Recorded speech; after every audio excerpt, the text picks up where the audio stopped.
اعوذ باللہ من الشیطان الرجیم بسم اللہ الرحمن الرحیم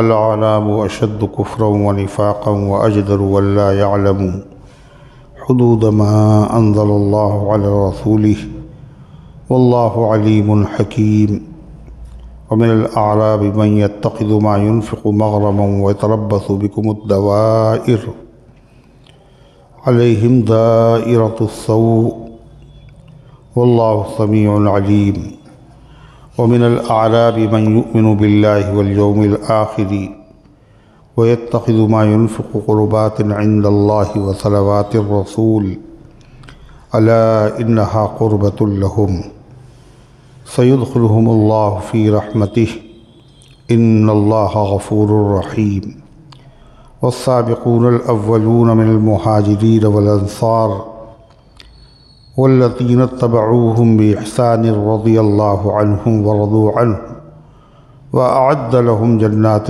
تجري تحتها الأنهار خالدين فيها أبدا ذلك الفوز العظيم وممن حولكم من الأعراب منافقون ومن أهل المدينة مرضوا على النفاق لا تعلمهم نحن نعلمهم سنعذبهم مرتين ثم يردون إلى عذاب عظيم وآخرون اعترفوا بذنوبهم خلطوا عملا صالحا وآخر سيئا عسى الله أن يتوب عليهم إن الله غفور رحيم خذ من أموالهم صدقة تطهرهم وتزكيهم بها وصل عليهم إن صلاتك سكن لهم والله سميع عليم ألم يعلموا أن الله هو يقبل التوبة عن عباده ويأخذ الصدقات وأن الله هو التواب الرحيم وقل اعملوا فسيرى الله عملكم ورسوله والمؤمنون وستردون إلى عالم الغيب والشهادة فينبئكم بما كنتم تعملون وآخرون مرجون لأمر الله إما يعذبهم وإما يتوب عليهم والله عليم حكيم صدق اللہ العظیم۔ محترم حضرات، سامعین کرام، حاضرین مسجد، عزیزوں اور بزرگوں، یہ قرآن مقدس کے 11ویں پارے کی سورہ توبہ کی پاکیزہ، نورانی، مبارک، باعظمت، مطہر آیتیں ہیں۔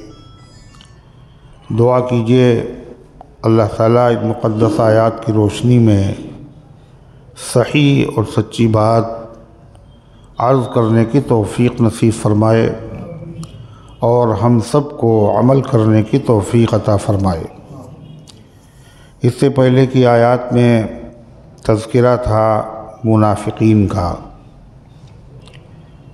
اور وہ منافق وہ تھے جو مدینے میں رہتے تھے۔ غزوہ تبوک جب ہوا تو بہانے بنا کر کے بیٹھ رہے، شرکت انہوں نے نہیں کی۔ حضور انور صلی اللہ علیہ وسلم کو اللہ نے خبر دی کہ جب آپ مدینے واپس جائیں گے تو وہ لوگ پھر سے حاضر ہوں گے اور جھوٹے بہانے بنائیں گے، جھوٹی قسمیں کھائیں گے۔ تو ان آیات میں تذکرہ ان منافقین کا ہے جو منافق مدینے میں نہیں رہتے تھے بلکہ مدینے کے اطراف میں، دیہات میں رہتے تھے۔ دیہات کے جو لوگ ہوتے ہیں عرب میں، ان کو کہا جاتا اعراب۔ جو دیہاتی لوگ رہتے ہیں عرب کے دیہاتی علاقوں میں، ان کو کہتے ہیں اعراب، اور ایک اگر ہو تو اسے کہتے ہیں اعرابی، اور آج کل ان کو لوگ کیا کہتے ہیں؟ بدو۔ تو یہاں انہی لوگوں کا ذکر ہے، ان منافقین کا جو مدینے کے اطراف میں دیہاتوں میں رہتے تھے۔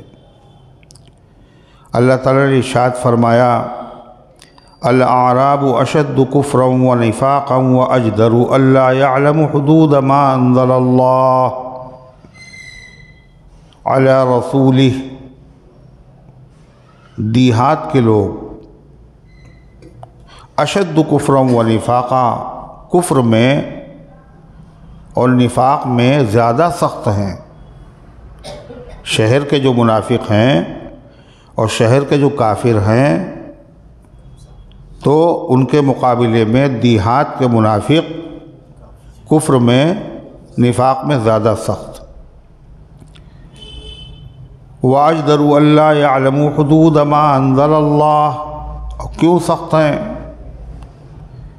اس لیے کہ وہ اسی لائق ہیں کہ نہ جانیں ان احکام کو جن کو اللہ نے نازل کیا ہے اپنے رسول پر۔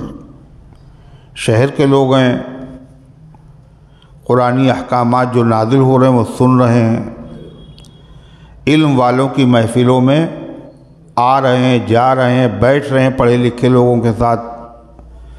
تو جب آدمی پڑھے لکھے لوگوں کے ساتھ بیٹھتا ہے تو اس کے اندر تہذیب اور سلیقہ آ جاتا ہے، اور جو علم اور علماء سے دور رہیں تو پھر کیا ہوگا؟ ایک تو کریلا، دوسرے نیم چڑھا۔ ایک تو دیہات میں رہ رہے ہیں، وہاں اہل علم علماء کی مجلسیں نہیں، دوسرے اہل علم کی علماء کی مجلسوں سے دور بھی ہیں، تو ان کے اندر جو سختی ہے وہ کیوں ہے؟ جہالت کی وجہ سے ہے۔ جو دیہات کے منافق ہیں ان میں جو سختی ہے وہ کیوں ہے؟ علم نہیں ہے ان کے پاس۔ علم کے مواقع شہر میں زیادہ ہے، دیہات میں کم ہے، اس لیے دیہات کے لوگوں کا مزاج بھی زیادہ تر سخت ہوتا ہے۔ اور اللہ تعالیٰ نے کسی پیغمبر کو دیہات سے نہیں پیدا کیا، دیہات کے کسی آدمی کو اللہ تعالیٰ نے نبی نہیں بنایا۔ وما ارسلنا من قبلک الا رجالا نوحی الیہم من اہل القرى، اے پیغمبر ہم نے آپ سے پہلے جن لوگوں پر وحی بھیجی ہے اور نبی بنایا ہے وہ اہل قرى میں سے تھے۔ قرى قریے کی جمع، قریہ کہتے شہر کو، شہر والوں میں سے تھے۔ تو اللہ نے کوئی نبی دیہات میں بھیجا بھی نہیں، اس لیے کہ دیہات کے لوگوں میں وہ سمجھ نہیں ہوتی جو شہر کے لوگوں میں ہوتی، اور دیہات کی بات شہروں میں کم پہنچتی ہے، اور شہروں کی باتیں دیہات میں بھی پہنچ جاتی ہیں۔ شہر کے لوگوں میں بات کے سمجھنے کا سلیقہ ہوتا ہے۔ میں نے کہا تھا، یاد ہوگا، کہ وہ جانور جو شہر میں آ جاتے ہیں ان میں بھی سلیقہ آ جاتا ہے۔ وہ جب چلتے ہیں سڑک پر تو کنارے، جب ان کو پیاس لگتی ہے تو باقاعدہ وہ نل کی ٹوٹی کھول لیتے ہیں۔ ارے ہے یا نہیں؟ یہ سلیقہ کیسے آیا ان کو؟ شہر سے۔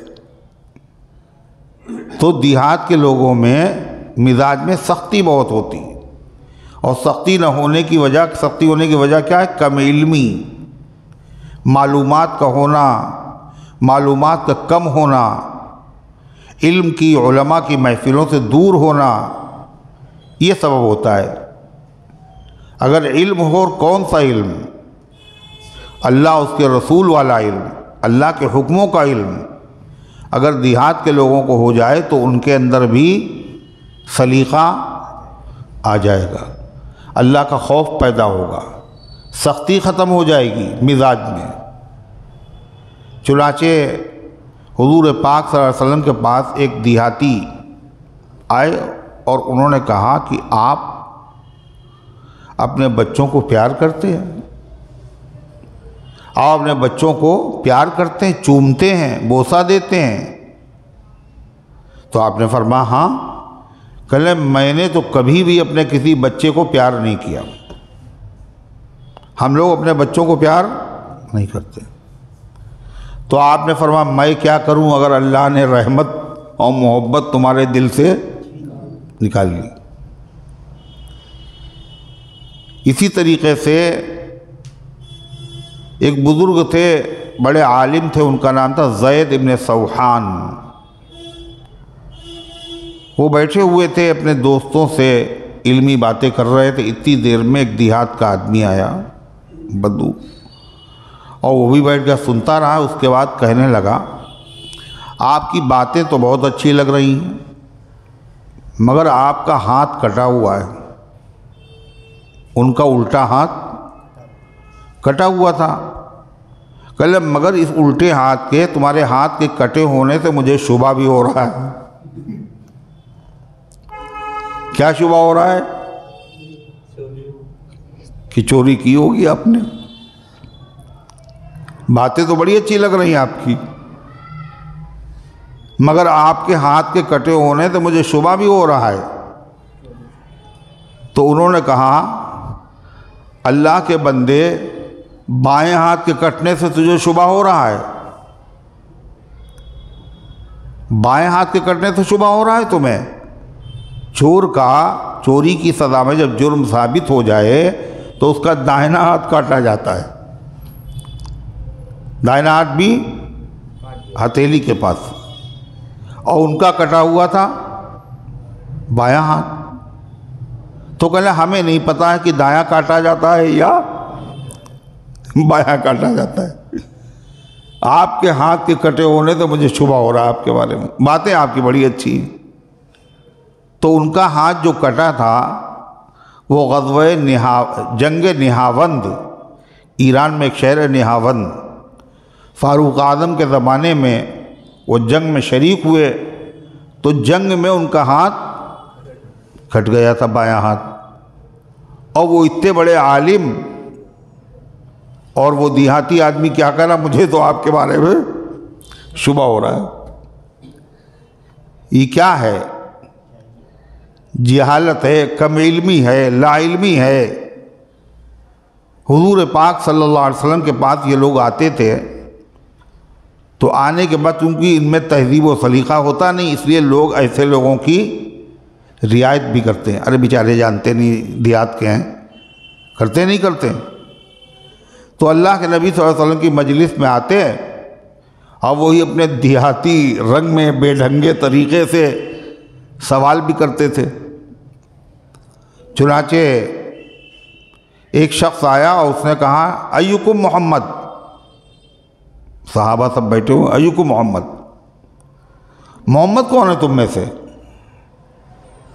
تو وہ ایک صحابی نے کہا یہ جو گورے چٹے رنگ کے ہیں وہ تکیہ لگائے بیٹھے ہیں یہی ہیں. تو کہنے لگا یا محمد.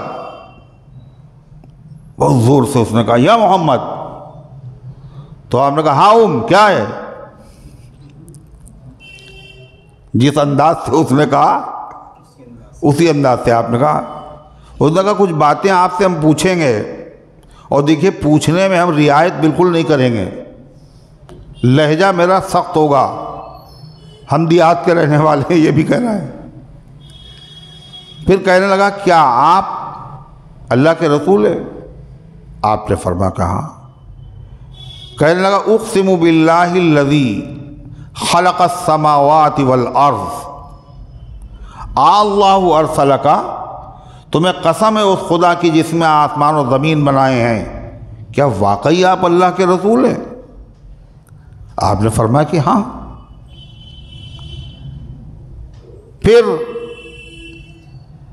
کیا واقعی اللہ کی قسم آپ کو ہے؟ کیا واقعی آپ نے اللہ نے فرمایا کہ نماز فرض ہے؟ ہر بات میں قسم. پھر اس نے سننے کے بعد کہا کہ واللہ لا ازید علی ھذا ولا انقص. خدا کی قسم جو آپ نے بتایا ہے اس میں نہ کچھ کمی کریں گے اور نہ کچھ بڑھائیں گے. جتنا آپ نے بتایا ہے اسی پہ عمل کریں گے، نہ کم کریں گے نہ بڑھائیں گے. اور وہ آدمی واپس ہونے لگا۔ اللہ کے نبی نے فرمایا دیہاتی ہے مگر ایمان کا پکا ہے، کسی کو اگر جنتی کو دیکھنا ہو تو اس کو دیکھ لے کہ جب آپ نے بتا دیا یہ بس تو یہ میرے لیے کافی ہے، اس میں اپنی طرف سے گھٹائیں گے بھی نہیں بڑھائیں گے بھی نہیں۔ علماء نے لکھا ہے وہ اپنی قوم کی طرف سے نمائندہ بن کے آیا تھا۔ قوم کے لوگوں نے تم جاؤ، تم سمجھدار آدمی، ذرا صحیح کر کے معلوم کر کے آؤ کہ واقعی وہ اللہ کے رسول ہیں یا نہیں۔ تو آپ نے فرمایا یہ آدمی جنتی ہے۔ تو غرض کہ دیہات کے لوگ اسی طرح کی باتیں کرتے ہیں، ان کی نیت بری نہیں ہوتی ہے مگر ان کے اندر ادب اور سلیقہ نہیں ہوتا ہے۔ ایک مرتبہ وہ تو عرب کے دیہات ہیں، آپ اپنے دیہاتوں کو دیکھ لیجئے کہ وہ گفتگو ایک مرتبہ ہو رہی تھی کہ اللہ نے بہت سے نبی بھیجے ہیں مگر سب سے اعلیٰ اور افضل نبی ہمارے نبی ہیں۔ تو ان میں سے ایک دیہاتی کہنے لگے ارے وہی تو اصلی ہیں، وہی تو، اس کا مطلب کیا ہوا باقی سب نقلی ہیں کیا؟ سارے پیغمبر سچے، سارے پیغمبر برا، مگر ان کو سلیقہ نہیں ہے، اس لیے انہوں نے اپنے اس طریقے کی بات اپنی زبان سے نکلی۔ محبت میں کہا انہوں نے، برے ارادے سے نہیں کہا۔ جو جی میں آیا ہم کہہ بیٹھے سیدھے سادے لفظوں میں، ہم دیوانے کیا جانے دانائی کیا ہوتی ہے۔ ایک صاحب کہنے لگے اس سال رمضان جو ہے بالکل پتہ نہیں چل رہا ہے۔ تو دیہات کے وہ صاحب تھے، کہا ہمارے ساتھ چلو پتہ چلے گا تمہیں، ہمارے ساتھ چلو کھیت، اور جب وہاں پھاوڑا چلانا پڑے گا، محنت مشقت کرنا پڑے گی تو پتہ چلے گا ربنا آسان ہے مشکل ہے۔ تو اللہ تعالیٰ فرماتا ہے کہ شہر کے جو دیہاتی ہیں، شہر کے جو منافق ہیں، یہ بھی کافر ہیں، لیکن جو اعراب ہیں، دیہات کے رہنے والے منافق ہیں، وہ اپنے نفاق میں، کفر میں اور سخت ہیں۔ اور سخت ہونے کی وجہ کیا ہے کہ اللہ کے کیا حکم ہیں ان کو پتہ نہیں۔ اب اس دیہاتوں کو معلوم نہیں تھا کہ اللہ تعالیٰ کا یہ بھی حکم ہے کہ بچوں سے محبت کرنا چاہیے، بچوں پہ شفقت کرنا چاہیے، بڑوں کا اکرام کرنا چاہیے، اللہ اس سے راضی ہوتا ہے۔ من لا یرحم لا یرحم، جو رحم نہیں کرتا اس پہ رحم نہیں کیا جاتا۔ من لم یرحم صغیرنا ولم یوقر کبیرنا فلیس منا، جو آدمی ہمارے بڑوں کا اکرام نہ کرے اور ہمارے چھوٹے بچوں کی جو ان کے اوپر رحم ترس نہ کھائے، اس کا ہم سے کوئی رشتہ، وہ ہمارے طریقے پر نہیں ہے۔ حضور پاک صلی اللہ علیہ وسلم حضرات حسنین کریمین کو چومتے بھی تھے، ان کے سر کو سونگھتے بھی تھے۔ حضور پاک صلی اللہ علیہ وسلم ان کو اپنے مبارک کندھے پر بٹھا بھی لیتے تھے۔ حضور پاک صلی اللہ علیہ وسلم وہ سجدے میں ہیں، بیٹھ گئے کمر پہ تو سجدہ حضور نے لمبا کر دیا۔ یہ سب سکھایا۔ اب ان دیہاتیوں کو کیا پتہ، وہ تو سمجھ رہے ہیں کہ یہ سب بلا وجہ اولاد کو خراب کرنے والی چیزیں ہیں، وہ تو یہ سمجھیں گے ہم نے، وہ دیکھیں نہیں ایسا منظر۔ خطبہ دے رہے ہیں آپ اور حسنین کریمین چھوٹے چھوٹے سے ہیں، اور وہ آ رہے ہیں مسجد میں اور لڑکھڑانے لگے۔ حضور کو اندیشہ ہوا گر جائیں گے، خطبہ آپ نے چھوڑ دیا اور ان کو اٹھا لیا اور اپنے رانوں پر بٹھایا، اور آپ نے فرمایا انما اموالکم و اولادکم فتنہ، واقعی تمہارا مال اور تمہاری اولاد آزمائش کی چیز ہے۔ دنیا میں جتنے کام ہوتے ہیں زیادہ تر اسی اولاد کی وجہ سے آدمی کرتا ہے۔ اللہ کے حکموں کی نافرمانی ہو جاتی ہے اولاد کی محبت میں، مگر اللہ کے نبی کا یہ مطلب نہیں تھا۔ حضور صلی اللہ علیہ وسلم پر اولاد کی محبت اتنی غالب نہیں آ سکتی ہے. کسی کی بھی محبت، ہم لوگوں کا حال ہو سکتا ہے، محبت میں بھی آدمی ڈس بیلنس ہو جاتا ہے اور عداوت میں بھی آدمی ڈس بیلنس ہو جاتا ہے. اللہ نے بتایا محمد صلی اللہ علیہ وسلم وہ تو ہمارے نبی ہیں، ہمارے نبی کے جو شاگرد ہیں یعنی حضرات صحابہ کرام، یہ بھی نہ غصے میں ڈس بیلنس ہوتے ہیں اور نہ یہ محبت میں ڈس بیلنس ہوتے ہیں. غصہ بھی ان کا اللہ کے لیے ہوتا ہے اور محبت بھی اللہ کے لیے ہوتی ہے. جو ایمان لے آیا وہ اگرچہ سگا بھائی نہیں ہے، اس سے زیادہ محبت ہے اس بھائی کے مقابلے جو سگا ہے مگر ایمان والا نہیں. کیوں؟ یہ محبت کیسی؟ اللہ کے واسطے ہے. ارے ہے یا نہیں؟ کوئی رشتہ اس سے نہیں ہے مگر محبت کیوں پیدا ہوئی؟ اللہ اس سے محبت کرنے سے زیادہ خوش ہوگا. یہ اللہ کا باغی ہے، اللہ کے رسول کا باغی ہے. ارے ہوتا ہے یا نہیں ہوتا؟ اور غصے میں بھی اللہ کے تابع غصہ ہے. حضرت علی رضی اللہ عنہ میدان جنگ ہے اور دشمن کو انہوں نے پٹک دیا اور سینے پہ بیٹھ گئے. اس کو ذبح کرنے ہی والے تھے، اس نے تھوک دیا چہرے پہ. حضرت علی نے اس دشمن کو چھوڑ دیا اور ہٹ آئے، اس کے سینے سے اتر آئے. اس کو بھی بڑی حیرت ہوئی کہ اب تو اور جلدی ان کو ہمیں ذبح کرنا چاہیے تھا، اس لیے کہ غصہ میں نے دلا دیا. تو حضرت علی نے فرمایا اسی لیے تو چھوڑا ہے تمہیں. پہلے جو ہم تم سے لڑ رہے تھے وہ اللہ کے لیے لڑ رہے تھے، اب جو تم نے تھوکا تو مجھے غصہ آ گیا. تو اب یہ نیک کام اللہ کی رضا کے لیے خالص نہیں رہا، اس میں میری شرکت ہو گئی. تو غصے میں کسے کتنا ہوش رہتا ہے بتائیے آپ؟ زیادہ تر لوگ غصے میں، بڑے بڑے پڑھے لکھے لوگ، سمجھدار لوگ، تہجد گزار لوگ، دیندار لوگ غصے میں بے قابو ہو جاتے، آپے سے باہر ہو جاتے. ارے ہوتا ہی نہیں ہوتا ہے غصے میں. زیادہ تر طلاقیں جو ہوتی ہیں وہ خوشی میں ہوتی ہیں، غصے میں ہوتی ہیں. اور پھر اس کے بعد طلاق دینے کا غصہ ٹھنڈا ہوا تو ارے یہ کیا ہوا، یہ تو بہت بڑا نقصان ہو گیا، یہ غصہ. اسی لیے حضور پاک صلی اللہ علیہ وسلم نے صحابہ سے فرمایا بہادر وہ نہیں ہے جو اپنے برابر آدمی کو بہادر کو پچھاڑ دے، بہادر وہ ہے جو غصے کے وقت اپنے اوپر قابو رکھے. اللہ نے تمام صحابہ کی یہ صفت بیان کی. کیا؟ اشداء علی الکفار رحماء بینہم، وہ کافروں پر سخت ہیں، آپس میں وہ بڑے رحم دل ہیں. آپس میں جو رحم دل ہیں تو اللہ کے واسطے اللہ کا حکم ہے.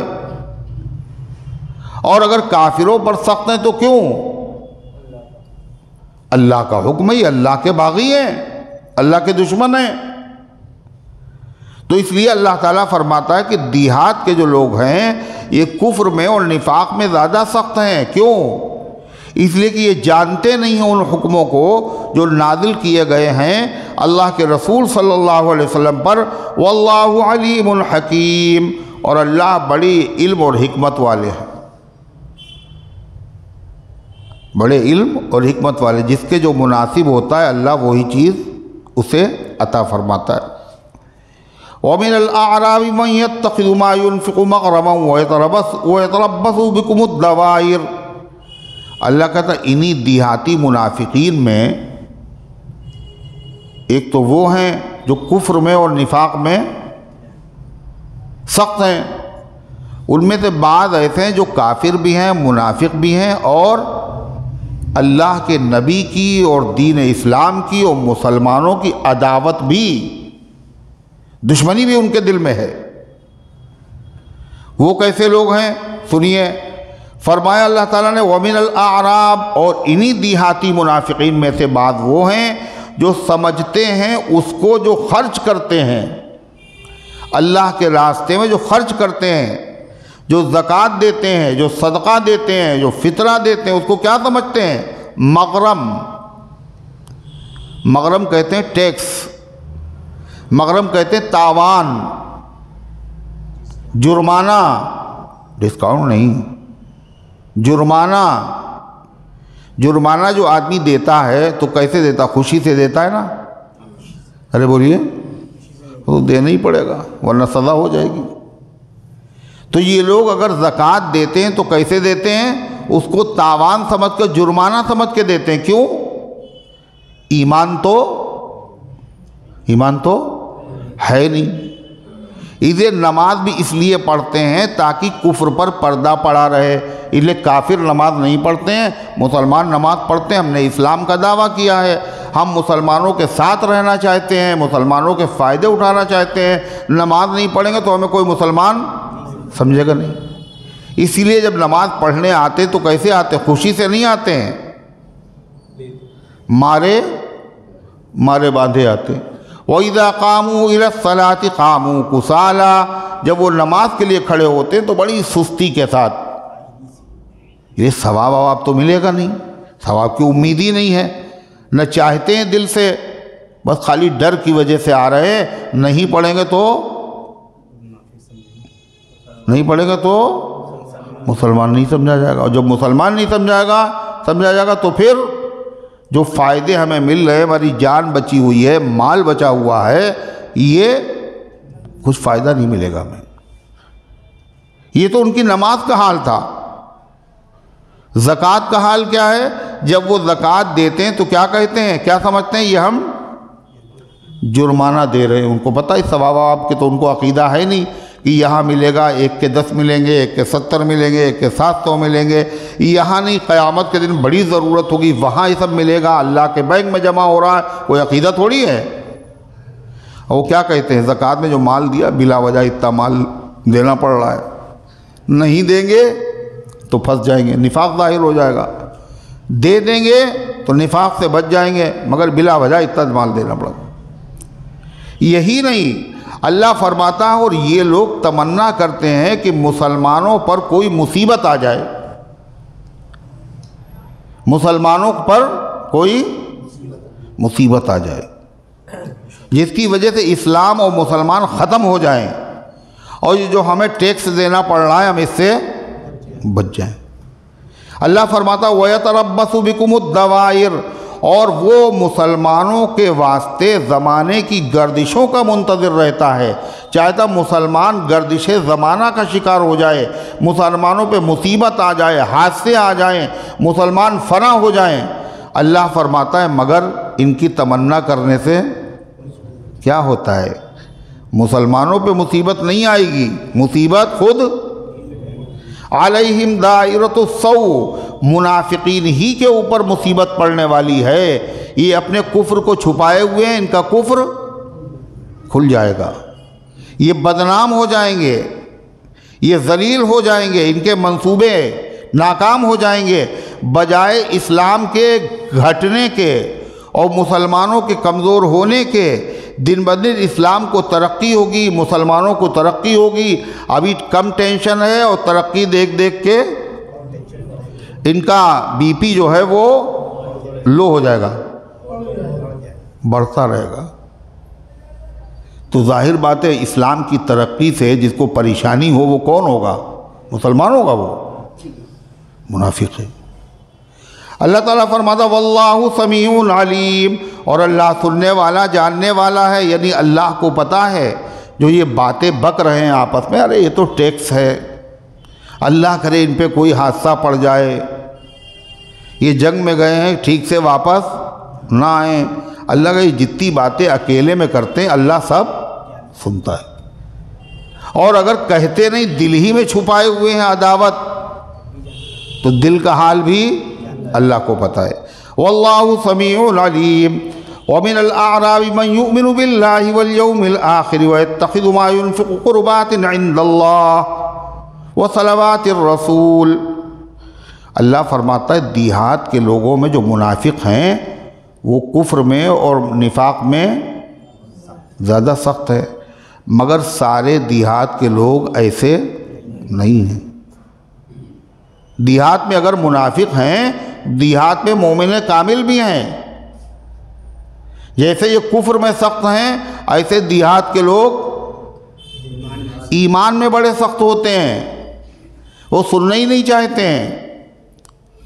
حضرت تھانوی رحمۃ اللہ علیہ نے لکھا کہ جب انگریزوں کا زمانہ تھا تو انگریز جو ہے اسلام کو بدنام کرنے کے لیے الٹی سیدھی باتیں کیا کرتے تھے، مناظرے کیا کرتے تھے، بحث کرتے تھے، اور بحث کسی پڑھے لکھے سے نہیں کرتے تھے، عام آدمی سے، تاکہ وہ پھنس جائے، مسلمان متاثر ہو جائیں، یہ تو ہار گیا، تو وہ بحث کر رہا تھا۔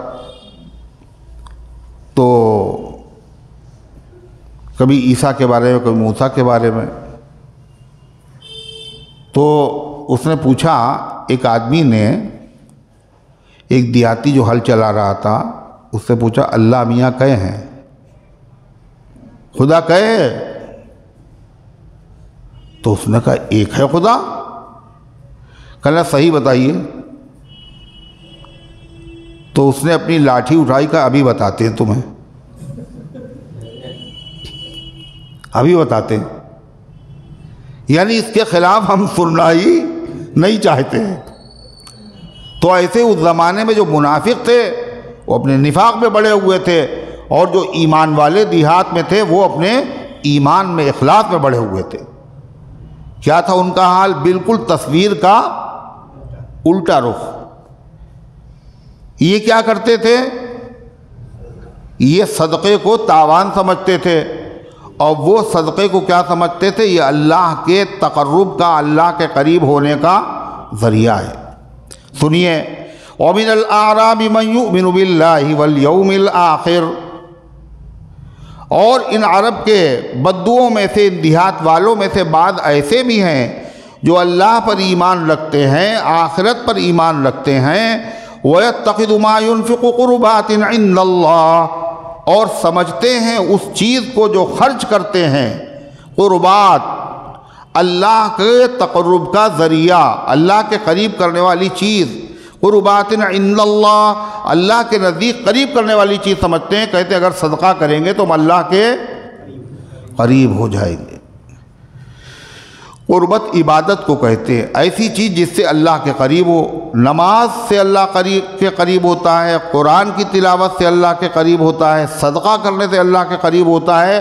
تو وہ اس کو کیا سمجھتے ہیں؟ جتنا ہم صدقہ کریں گے اتنا ہی اللہ تبارک و تعالی ہم پر مہربان ہوگا۔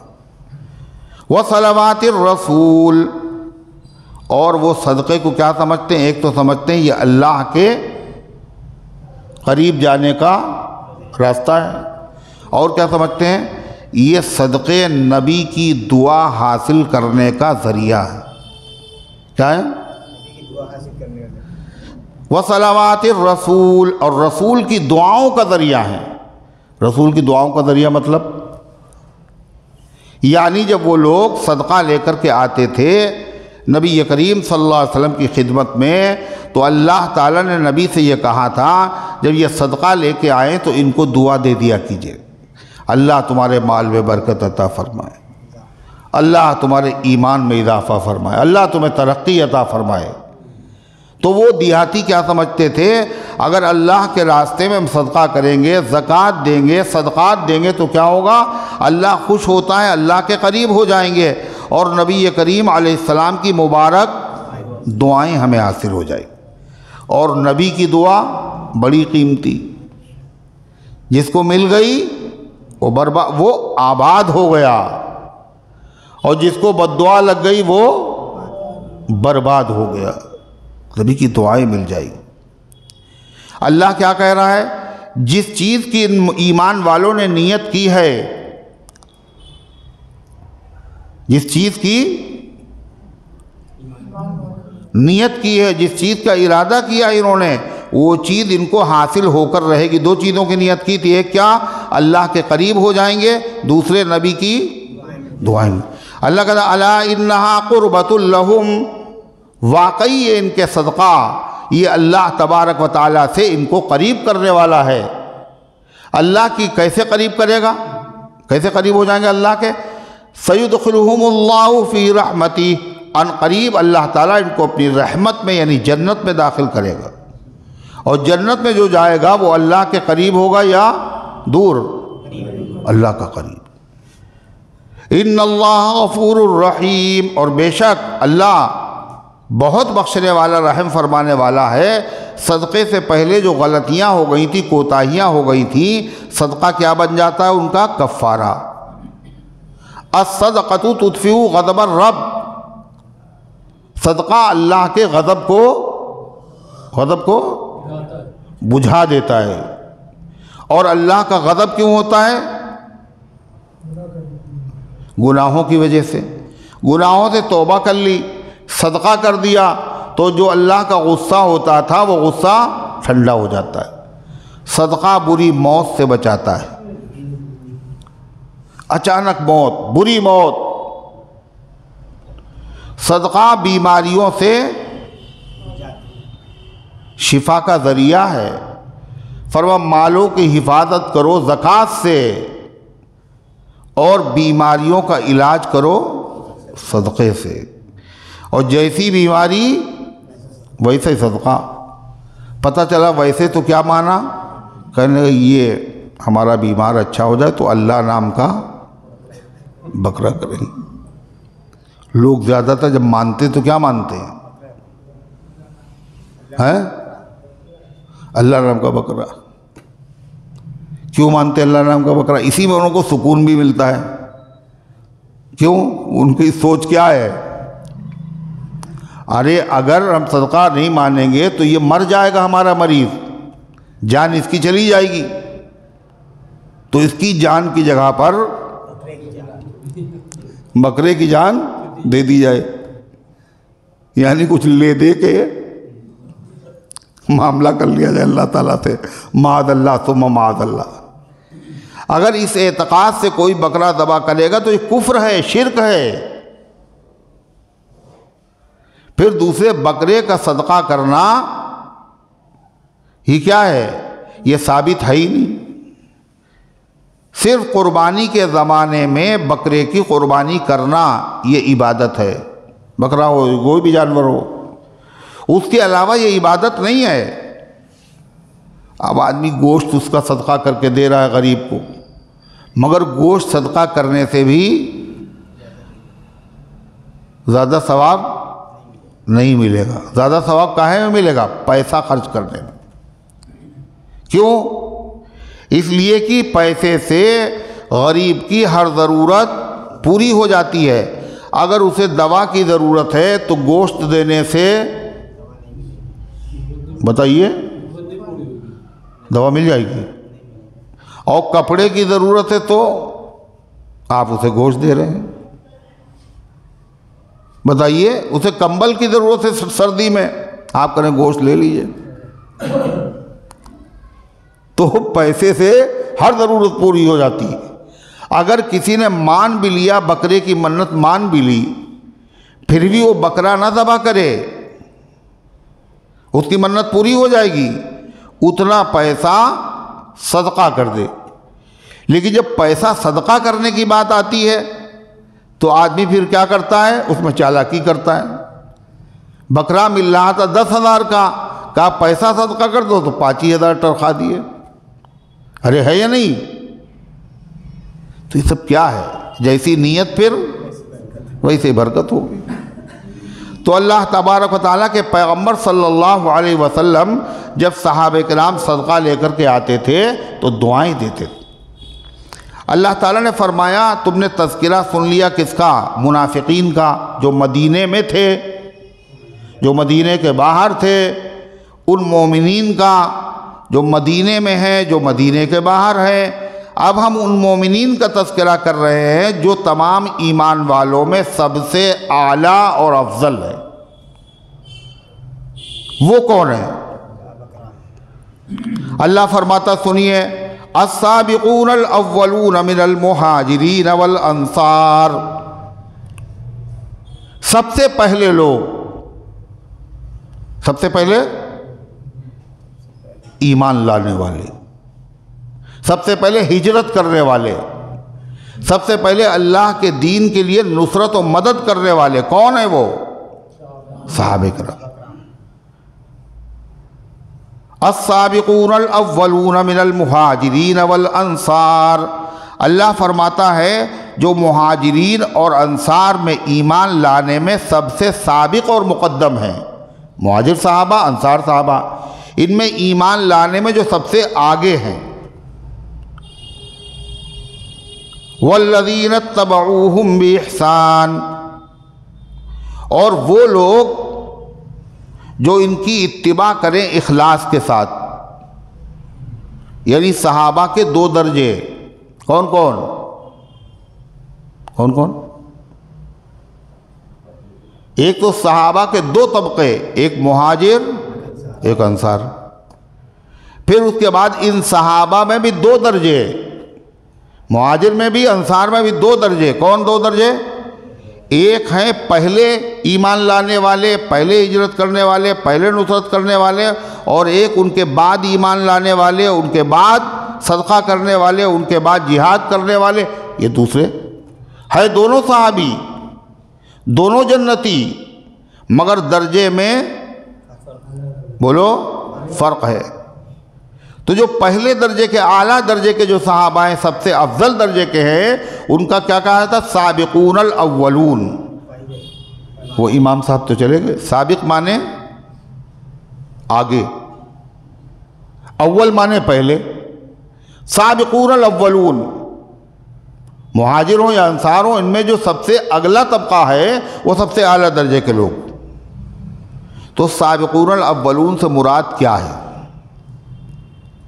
اس میں مفسرین کے کئی قول ہیں۔ بعض لوگوں نے کہا جو ہجرت سے پہلے ایمان لے آئے، یہ لوگ سابقون الاولون۔ بعض حضرات نے کہا اس سے وہ صحابہ مراد ہیں جن صحابہ نے دونوں قبلوں کی طرف منہ کر کے نمازیں پڑھی ہیں۔ دونوں قبلے کون؟ ہم ان سے پوچھ رہے، تم بولے جا رہے ہو۔ بیت المقدس اور بیت اللہ 17 مہینے تک نبی کریم علیہ السلام اور صحابہ نے نماز پڑھی ہے مدینے میں، مسجد اقصیٰ کی طرف منہ کر کے، بیت المقدس کی طرف، مگر اللہ کے نبی چاہتے یہی تھے کیا؟ کہ آپ کا قبلہ بیت اللہ ہو۔ کیوں؟ اس لیے کہ ابراہیم علیہ السلام نے خانہ کعبہ کو بنایا، ابراہیم علیہ السلام کا قبلہ خانہ کعبہ، آپ ابراہیم علیہ السلام کی اولاد میں ہیں، آپ ملت ابراہیمی پر ہیں، آپ چاہتے تھے ہمارا قبلہ بھی وہی ہو جو ابراہیم علیہ السلام کا قبلہ ہے، مگر نبی ہو یا امتی ہو، یہ سب اللہ کے حکم کے پابند ہے۔ نبی پہ ماننا ضروری، امتی پہ ماننا ضروری۔ اللہ کا حکم آیا، بیت المقدس رک کر کے نماز پڑھ رہے، مگر دل اندر سے یہ چاہتا ہے کہ ہمارا قبلہ وہی ہو جائے۔ اللہ کے نبی صلی اللہ علیہ وسلم اس امید میں کہ جبریل ابھی آ رہے ہیں، اب بدلے گا قبلہ، اب بدلے گا قبلہ، اب بدلے گا قبلہ، آسمان کی طرف نظر اٹھا اٹھا کر دیکھتے تھے۔ اللہ تعالیٰ نے یہ منظر دیکھا، محبوب کی تمنا پوری کی جاتی نہیں کی جاتی؟ آپ اللہ کے محبوب ہیں، اللہ نے آپ کی تمنا پوری کی اور کیا کہا؟ قَدْ نَرَا تَقَلُّبَ وَجْهِكَ فِي السَّمَاءِ فَلَنُوَلِّيَنَّكَ قِبْلَةً تَرْضَاهَا۔ اے پیغمبر، ہم نے دیکھ لیا آپ کا بار بار آسمان کی طرف نظر اٹھانا، لہذا ہم آپ سے وعدہ کرتے ہیں کیا؟ فَلَنُوَلِّيَنَّكَ، ہم آپ کا رخ پھیر دیں گے اس قبلے کی طرف، ترضاہا، جس طرح آپ کو رخ کرنا پسند ہے۔ ہم وعدہ کرتے ہیں۔ پھر اس کے بعد اللہ تعالیٰ نے فرما، پہلے تو ایک خوشی کا آئے تھے، ڈبل خوشی دینا تھا خدا کو۔ پہلی خوشی کا آئے تھے جو تم تمنا رکھتے ہو تمہاری تمنا پوری کر دی جائے گی، اطمینان ہو گیا، ہوئی خوشی نہیں ہوئی؟ دوسری خوشی فَوَلِّ وَجْهَكَ شَطْرَ الْمَسْجِدِ الْحَرَامِ، اب ہم حکم بھی دیے دے رہے ہیں آج کے بعد سے قیامت تک آپ اور آپ کی امت نمازوں میں رخ کدھر کرے گی؟ مسجد حرام کی طرف۔ اور توریت و انجیل میں یہ لکھا ہوا بھی تھا کہ آخری نبی جب آئیں گے تو ان کے دو قبلے ہوں گے، پہلے بیت المقدس ہوگا اور پھر بیت اللہ بنے گا۔ پھر بھی یہودیوں نے اعتراض کیا، ارے دیکھیں ان کا تو روز روز قبلہ بدل رہا ہے، کل وہ تھا اور آج یہ ہو گیا، کیا ٹھکانہ ایسے مذہب کا؟ طرح طرح کی باتیں کی۔ اللہ نے وہ بھی نبی کو بتا دیا کیا، جب قبلہ بدلے گا تو لوگ اعتراض کریں گے۔ یہیں سے دوسرا پارہ شروع ہو رہا ہے کیا، سَيَقُولُ السُّفَهَاءُ مِنَ النَّاسِ مَا وَلَّاهُمْ عَنْ قِبْلَتِهِ الَّتِي كَانُوا عَلَيْهَا، اور قریب کہیں گے کچھ بے وقوف لوگ، ان کو ان کے اس قبلے سے کس نے پھیر دیا جدھر یہ منہ کر کے نماز پڑھتے تھے، آخر ہوا کیا ہے؟ جب وہ یہ بات کہیں، جب یہ اعتراض کریں، یہ اعتراض کریں گے، اللہ کہہ رہا پہلے بتا رہا یہ اعتراض کریں گے، اور کیا اعتراض کریں گے یہ بھی بتا دیا۔ پھر اس کے بعد جواب میں کیا کہو گے وہ بھی بتا دیا، قُلْ لِلَّهِ الْمَشْرِقُ وَالْمَغْرِبُ، جب یہ اعتراض کرے تو ان سے کہہ دینا مشرق بھی اللہ کا ہے اور مغرب بھی اللہ کا ہے، اور ہم بھی اللہ کے ہیں اور تم بھی اللہ کے ہو، اور اصل عبادت و اسلام کیا ہے، مالک کا حکم ماننا ہے۔ جب کہا ادھر منہ کرو تو ادھر منہ کر لیا، عبادت ہے، جب ادھر منہ کرنے کو کہا ادھر منہ کر لیا، یہی عبادت ہے، من مانی تھوڑی چلتی ہے اس میں۔ حاکمانہ جواب، پھر حکیمانہ جواب، قبلہ بدلے ہی کیوں اللہ نے، کیوں بدلا آخر؟ اللہ کرے اس لیے بدلا تاکہ امتحان لے لیں کون اس امتحان میں کامیاب ہوتا ہے اور کون فیل ہوتا ہے۔ چنانچہ مسلمان سب کے سب کامیاب ہو گئے، اور ایسے کامیاب ہوئے، اللہ اکبر۔ مدینہ طیبہ میں ایک مسجد ہے، اس مسجد کا نام مسجد قبلتین ہے۔ قبلتین کے معنی ہیں دو قبلوں والی مسجد۔ پوری دنیا میں ایک قبلے والی مسجد، مدینہ میں دو قبلے والی مسجد، ایک ہی مسجد ہے، مگر یہ دو قبلوں والی مسجد اسے کیوں کہا جاتا ہے؟ یہ صحابہ امتحان میں کامیاب ہو گئے اس کی علامت اور نشانی ہے۔ صحابہ وہاں نماز پڑھ رہے تھے اور قبلہ بدل چکا تھا، ان کو پتہ نہیں تھا، بیت المقدس کے رخ کر کے نماز پڑھ رہے تھے جماعت کے ساتھ، 2 رکعتیں پڑھ چکے تھے، 2 رکعتیں باقی تھی، رکوع کے اندر تھے، ایک آدمی نے آ کر کے اعلان کیا، کیا؟ مسلمانوں تمہارا قبلہ بدل گیا۔ تو انہوں نے نماز ہی میں اپنا رخ فوراً خانہ کعبہ کی طرف کر لیا، فوراً رکوع ہی میں گھوم گئے۔ گھومنے میں اتنا فرق تھا جیسے مشرق اور مغرب، یعنی پہلے ادھر منہ کر کے نماز پڑھ رہے تھے، اب ادھر منہ کر کے۔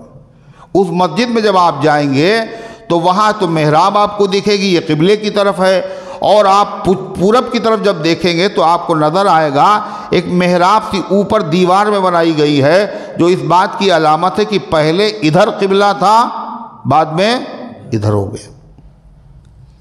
تو اللہ تبارک و تعالیٰ نے ارشاد فرمایا کہ یہ بات کہاں پہ نکلی کہ سابقون الاولون کن صحابہ کو کہا جاتا ہے؟ سب سے بڑا درجہ کس کا ہے صحابہ میں؟ جو سابقون الاولون ہے۔ سابقون الاولون کسے کہتے ہیں؟ ایک بات ہم نے کیا بتائی تھی ابھی، نمبر 1،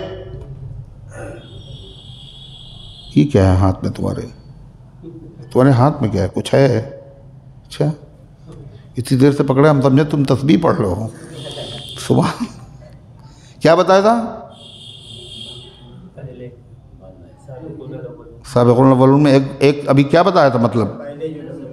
جی نہیں، سبحان اللہ، اس سے پہلے جو لوگ ہجرت کرنے سے پہلے ایمان لائے، 13 سال مکے میں آپ رہے، پھر ہجرت کیا آپ نے، تو ہجرت سے پہلے جو ایمان لائے یہ سابقون الاولون ہیں، ان کا درجہ سب سے اونچا ہے۔ بعض مفسرین نے کہا کہ سابقون الاولون وہ ایمان والے ہیں جنہوں نے دونوں قبلوں کی طرف رخ کر کے نماز پڑھی، بیت المقدس کی طرف بھی اور بیت اللہ کی طرف بھی۔ بیت اللہ کی طرف تو سبھی پڑھتے ہیں، آج بھی پڑھ رہے ہیں، مگر وہ کم لوگ ہیں جنہوں نے بیت المقدس پر رک کر کے نماز پڑھی، شروع میں ایمان لائے، شروع میں بدلا۔ بعض حضرات نے فرمایا سابقون الاولون وہ صحابہ کہلاتے ہیں جو بدر میں شریک ہوئے، ان کا درجہ سب سے اونچا ہو، واقعی سب سے اونچا۔ بعض نے کہا جو احد میں شریک ہوئے، احد تک جو ایمان لے آئے، پہلے بدر کی لڑائی ہوئی، پہلے احد کی، بدر کی، بدر میں ایمان لائے وہ سابقون الاولون۔ بعد نے کہا نہیں، اور بعد تک کے لوگ سابقون الاولون میں ہیں۔ کون کون؟ جو احد میں 1 سال کے بعد 3 ہجری میں ہوئی، جو اس میں شریک ہوئے وہ بھی سابقون الاولون میں ہے۔ بعد نے کیا کہا؟ نہیں، بلکہ جو صلح حدیبیہ میں شریک ہوئے سن 6 ہجری میں، اس سے پہلے جو ایمان لائے ہیں وہ سابقون الاولون میں ہیں۔ کیوں؟ صلح حدیبیہ میں جو صحابہ آئے تھے ان کی تعداد تھی 1400۔ کتنی؟ 1400۔ اور صلح حدیبیہ کے بعد 7 ہجری 8 ہجری 8 ہجری میں جب آپ نے مکہ فتح کیا تو صحابہ کی تعداد تھی 10,000۔ کتنی؟ 10,000۔ 2 سال میں اتنا بڑا فرق پڑا، نہیں سمجھ میں آ رہی بات؟ یعنی 13 سال مکے میں اور 6 سال مدینے میں، 13 اور 6 19 سال میں 1400 صحابہ تھے اسلام قبول کرنے والے۔ کہا یہی لوگ ہیں سابقون الاولون میں سے۔ جب صلح ہو گئی تو صلح ہو جانے کے بعد 2 سال میں کتنے لائے ایمان؟ 10,000۔ 8 ہجری میں، اور اس کے بعد 9 ہجری اور پھر 10 ہجری میں کتنے صحابہ تھے؟ 1,24,000۔ تو ان میں سابقون الاولون وہ صحابہ ہیں جو صلح حدیبیہ میں شریک تھے۔ اللہ تعالیٰ نے ان سے اپنی رضامندی کا اعلان کیا، لقد رضی اللہ عن المؤمنین اذ یبایعونک تحت الشجرہ۔ اللہ ان ایمان والوں سے راضی ہو گیا جنہوں نے درخت کے نیچے آپ کے ہاتھ پر بیعت کی۔ اللہ نے ان کو خاص مقام دیا ہے۔ آپ نے فرمایا انتم خیر اہل الارض، اے حدیبیہ والو، روئے زمین کے تمام انسانوں میں سب سے افضل تم ہو۔ حضور پاک علیہ السلام نے فرمایا لن یلج النار ممن احد ممن بایا تحت الشجرہ، جن خوش نصیب لوگوں نے درخت کے نیچے بیعت کی تھی ان میں سے کوئی جہنم میں نہیں جائے گا۔ تو صلح حدیبیہ تک جو ایمان لے آئے وہ کیا ہیں؟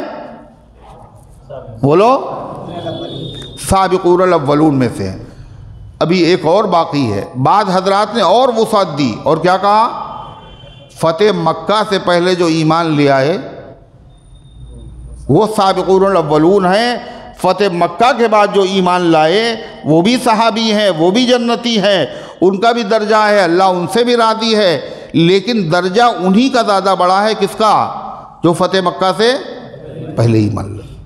اور قرآن میں اس کا بیان بھی موجود ہے صاف صاف، کیا؟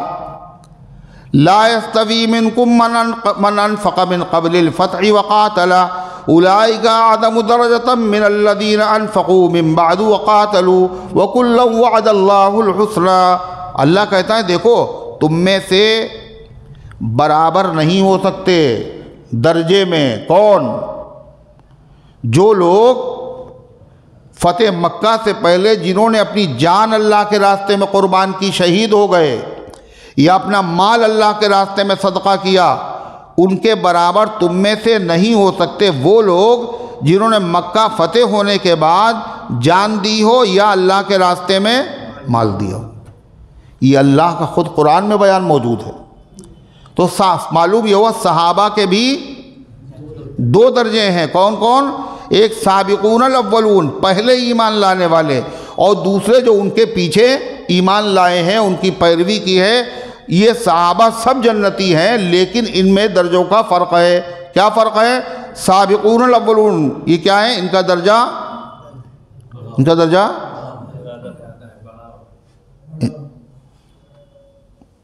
انہوں نے کہا بڑا ہوا، تم نے کہہ دیا بڑا ہوا، ہے نا؟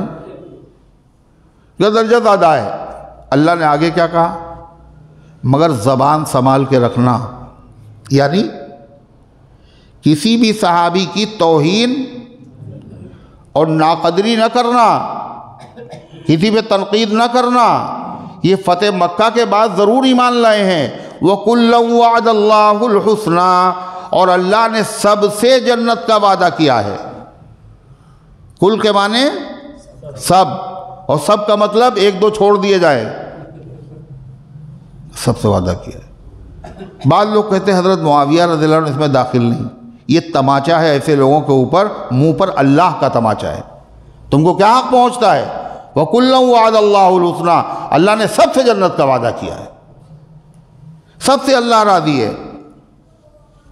ایک آیت کا مطلب تو یہ ہے کہ صحابہ سب جنتی ہیں، مگر صحابہ کے درجے برابر نہیں ہیں۔ کیسے درجے ہیں؟ علماء نے لکھا کہ سب سے اونچا درجہ حضرت صدیق اکبر کا ہے، درجے میں ان کے برابر، ان کے بعد فاروق اعظم کا ہے، پھر عثمان غنی کا ہے، پھر علی مرتضیٰ کا ہے۔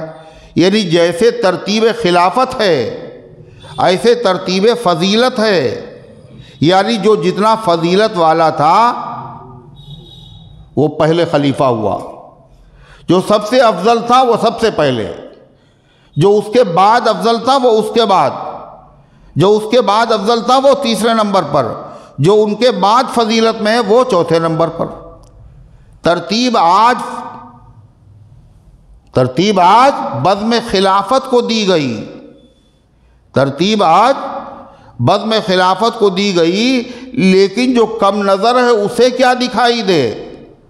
اللہ کے نبی نے کئی موقعوں پر یہی ترتیب قائم رکھی۔ کیا کہا آپ نے؟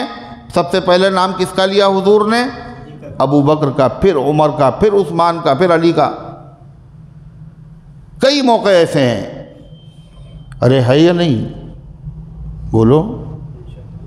مسجد نبوی کی جب تعمیر ہونے لگی تو اللہ کے نبی نے سب سے پہلے پتھر رکھا، پھر ابو بکر صدیق نے رکھا، پھر عمر ابن خطاب نے رکھا، پھر عثمان غنی نے رکھا، پھر علی مرتضیٰ نے رکھا، اسی ترتیب کے ساتھ۔ اللہ کے رسول صلی اللہ علیہ وسلم نے خواب میں بتایا کہ آسمان سے ایک ترازو اترا، مجھے اور ابو بکر کو تولا گیا، میں وزنی نکلا، پھر ابو بکر عمر کو تولا گیا، ابو بکر وزنی نکلے، پھر عمر عثمان کو تولا گیا، پھر عثمان وزنی نکلے، پھر کیا ہوا کہ ترازو اوپر اٹھا لی گئی۔ عثمان کے بعد کون افضل ہے؟ حضرت علی۔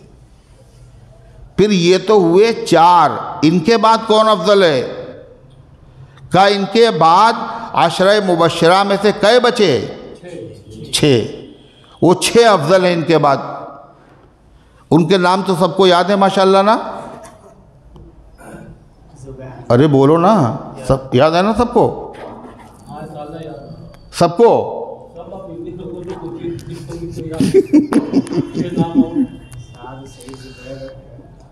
6 نام جو ہے، 4 تو ہو گئے خلفاء راشدین، سب کو یاد ہے، ابو بکر، عمر، عثمان و علی، مگر 6 جو ہیں وہ بھی یاد ہونا چاہیے۔ اور بہترین طریقہ کیا ہے؟ ان ناموں پر اپنے پوتوں کے، نواسوں کے، بیٹوں کے نام رکھے جائیں تو یاد رہیں گے۔ پھر بھی بتائے دیتے ہیں، طلحہ اور زبیر،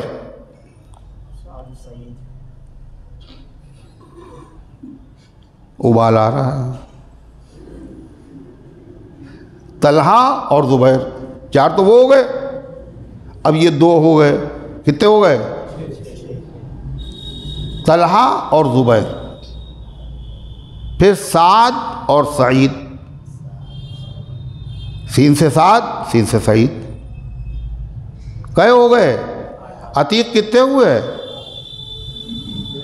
یہ ہنس رہے ہیں بس،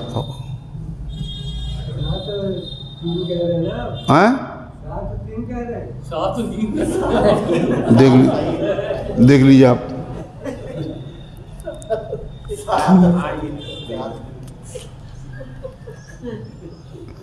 سعد اور سعید، سعد اور سعید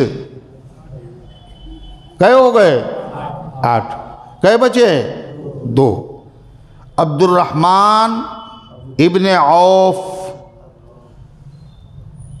اور ابو عبیدہ، ابو عبیدہ ابن الجراح، وہ ابو عبیدہ جو القسام بریگیڈ کے ترجمان ہیں، ان کا نام انہی کے نام پر ہے۔ کس کے؟ حضرت ابو عبیدہ کے نام پر ہے۔ آپ نے فرمایا کہ میری امت میں، ہر نبی کی امت میں امین ہوتے ہیں، اور میری امت کے امین حضرت ابو عبیدہ، ابو عبیدہ ابن الجراح۔ تو سب سے افضل 4 کے بعد یہ 6۔ اب ان کے بعد کون افضل ہے؟ کہا جو بدر میں شریک ہوئے ان کے علاوہ، یہ بھی سب بدر میں شریک تھے۔ پھر ان کے بعد کون افضل ہے؟ ان کے بعد کون افضل ہے؟ اسلم؟ ارے کس کے بعد؟ یہ دیکھیے ہے، یہ ہے عالم۔ کیسے درس دیں بتائیے؟ دیکھ رہے ہیں آپ؟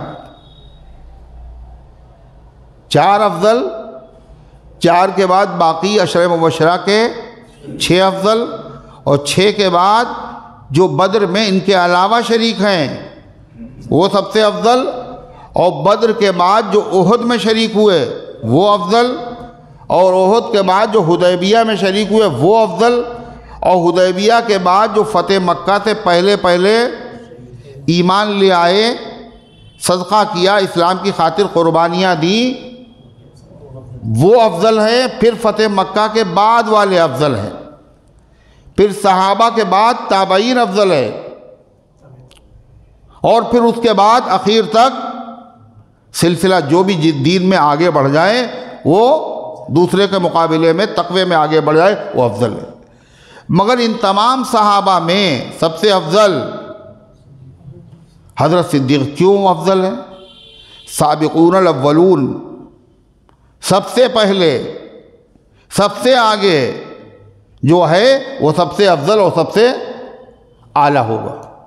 ایمان لانے میں سب سے آگے، اللہ کے راستے میں مال خرچ کرنے میں سب سے آگے، نبی کریم صلی اللہ علیہ وسلم کا دکھ درد بانٹنے میں سب سے آگے، نبی کریم علیہ السلام کی حفاظت اور تحفظ میں سب سے آگے، اسلام کی دعوت دینے میں نبی کے بعد بولو سب سے آگے کون ہے؟ حضرت صدیق اکبر۔ ہر وہ موقع حضرت علی کہتے ہیں ہم نے کوشش کی کہ ابو بکر کے آگے نکلیں، مگر ابو بکر سے آگے ہم میں سے کوئی نہیں نکل سکا۔ وہ سباق ان کو کہتے ہیں۔ تو اللہ تعالیٰ نے ایک تو مطلب قرآن کی آیت کا یہ ہوا، صحابہ کے 2 درجے، ایک مطلب مہاجر صحابہ، انصار صحابہ میں سے اللہ فرماتا ہے یہ لوگ سب آگے ہیں، یہ سب آگے ہیں، ان کے درجے سب سے اونچے۔ پھر اس کے بعد وہ مسلمان ہیں جو ان کے بعد آئے اور قیامت تک آئیں گے، مگر وہ ان کی پیروی کریں گے۔ دیکھیے فرمایا السابقون الاولون من المہاجرین والانصار، جو مہاجرین اور انصار میں انصار ہیں، یعنی یہی سب سے پہلے ایمان لانے والے ہیں، والذین اتبعوہم بإحسان، اور وہ لوگ جنہوں نے ان کی پیروی کی، اور یعنی پیروی کا مطلب ان کے طریقے پر چلے، ان کے نقش قدم پر چلے۔ مگر صحابہ کے لیے کوئی شرط نہیں، ان کے لیے شرط ہے۔ کس کے لیے؟ پیچھے چلنے والوں کے لیے۔ کیا؟ جو ان کے پیچھے چلے بإحسان۔ احسان کا مطلب، احسان کا مطلب تبعوہم، پیچھے چلے۔ خالی پیچھے چلنے والے کامیاب نہیں ہوں گے، ایک شرط لگائی قرآن نے، کیا؟ بإحسان، جو پیچھے چلے احسان کے ساتھ۔ احسان کا ترجمہ یہاں اخلاص کے ساتھ، یعنی انہوں نے ان کی پیروی کی، صحابہ کی، اور خالص اللہ کی رضا کے لیے کی۔ تو دونوں کو کیا ملے گا؟ سنیے، رضی اللہ عنہم ورضوا عنہ، اللہ ان سے راضی ہو گیا اور وہ اللہ سے راضی ہوں، صحابہ سے بھی راضی، اور جو ان کی پیروی کرنے والے اخلاص کے ساتھ اللہ ان سے بھی راضی۔ مگر صحابہ سے جو خدا راضی ہے اس میں کوئی شرط نہیں ہے، پیروی کرنے والوں سے جو خدا راضی ہے اس کے لیے شرط ہے۔ کیا شرط ہے؟ ابھی تو بتائی کیا شرط ہے؟ احسان، اخلاص، یعنی پیچھے بھی چلیں اور الخالص اللہ کے لیے چلے۔ اگر اللہ کے رضا کے لیے نہیں ہوگا تو ان کے سے یہ وعدہ اللہ کا نہیں ہے۔ صحابہ کے لیے کوئی شرط نہیں، کیوں؟ صحابہ کے بارے میں خدا بتا چکا ہے یہ سب کے سب مخلص ہیں، ان میں کوئی غیر مخلص ہو ہی نہیں سکتا۔ اللہ تعالیٰ نے فرمایا اور کیا ملے گا ان کو؟ وَأَعَدَّ لَهُمْ جَنَّاتٍ تَجْرِي تَحْتَهَا الْأَنْهَارُ، اور اللہ نے ان کے لیے تیار کر رکھے ہیں ایسے باغات جن کے نیچے کیا چیز؟ نہریں بہ رہی ہیں۔ کاہے کی؟ بس ارے وَأَنْهَارٍ مِّنْ خَمْرٍ لَذَّةٍ لِلشَّارِبِينَ، اور شراب کی نہریں جو بڑی لذیذ و مزیدار ہوں گی پینے والوں کے لیے۔ وَأَنْهَارٌ مِّن مَّاءٍ غَيْرِ آسِنٍ، اور ایسے پانی کی نہریں جس کا مزہ کبھی بدلے گا نہیں۔ اللہ تعالیٰ فرماتا ہے کتنے دن رہیں گے یہ لوگ ان محلات میں؟ خالدین فیہا ابدا، ہمیشہ رہیں گے۔ ذالک الفوز العظیم، یہ بہت بڑی کامیابی ہے۔ صحابہ کا ذکر ہو گیا، اب پھر اللہ ذکر کر رہا ہے منافقین کا۔ کیا کہا؟ ممن حولکم من الاعراب منافقون، اور آپ کے ارد گرد جو لوگ رہتے ہیں مدینے کے ارد گرد، ان میں منافق بھی ہیں۔ اللہ کہہ رہا ہے وَمِمَّنْ حَوْلَكُمْ مِنَ الْأَعْرَابِ منافقون، اور تمہارے ارد گرد رہنے والے جو دیہاتی ہیں ان میں منافق بھی ہیں۔ اور آگے کیا کہا؟ وَمِنْ أَهْلِ الْمَدِينَةِ، اور مدینے والوں میں سے بھی کچھ منافق ہیں۔ یہ کیسے منافق ہیں؟ سنیے، اللہ فرماتا مردوا علی النفاق، یہ ایسے منافق ہیں جو اپنے نفاق میں آخری حد کو پہنچے ہوئے ہیں۔ اپنے منافق ہونے میں آخری حد کو پہنچ جانے کا مطلب اس کے بعد منافق ہونے کی کوئی درجہ نہیں، یعنی بڑے پکے، سب سے بڑے منافق۔ مدینے کے ارد گرد جو لوگ رہتے، اس سے کیا پتہ چلا؟ مکے میں کوئی منافق نہیں تھا۔ جتنے مہاجر صحابہ ہیں کوئی سوال ہی نہیں پیدا ہوتا۔ منافق کہاں تھے؟ مدینے میں، ارد گرد بھی تھے اور مدینے کے اندر بھی۔ اللہ تعالیٰ فرماتا ہے یہ کیسے منافق؟ مردوا علی النفاق، یہ نفاق میں، منافقت میں حد کمال کو پہنچ گئے ہیں، یعنی ان سے بڑا کوئی منافق نہیں۔ آگے اللہ کیا کر رہا ہے؟ یہ اتنے بڑے منافق ہیں کہ اے پیغمبر آپ کو تو اللہ نے بڑی بصیرت عطا فرمائی ہے اور بڑی عقل عطا فرمائی ہے، آپ تو چہرہ دیکھ کر بھی پہچان لیتے ہیں، آپ تو گفتگو کے انداز سے بھی پہچان لیتے ہیں، مگر یہ اتنے پکے منافق ہیں ان کو آپ بھی چہرہ دیکھ کر پہچان نہیں پائیں گے۔ بہت بڑی بات ہے یہ۔ وَلَتَعْرِفَنَّهُمْ فِي لَحْنِ الْقَوْلِ، اللہ کہتا بہت سے منافق ہیں ان کی زبان کے لہجے سے، بات سے آپ پہچان لیں گے۔ ہیں قرآن میں علامات خدا نے بیان کی منافقوں کی، ان علامات سے پہچان لیں گے۔ مگر مدینے کے ارد گرد اور مدینے میں کچھ اتنے پکے منافق ہیں جو نفاق میں حد یہ دیکھیں حد کمال کو پہنچے ہوئے ہیں، یعنی کمال کی اس کے بعد کوئی سیڑھی نہیں، کوئی زینہ نہیں ہے، آخری درجے کے منافق ہیں، اور یہ اتنے بڑے پکے منافق ہیں۔ لا تعلمہم، آپ ان کو نہیں جانتے، نحن نعلمہم، ہم ہی ان کو جانتے ہیں۔ اللہ اکبر، اتنے پکے منافق۔ اللہ تعالیٰ فرماتا ہے سنعذبہم مرتین، اللہ کے نبی نہیں پہچانتے، آپ نہیں جانتے، ہم جانتے ہیں۔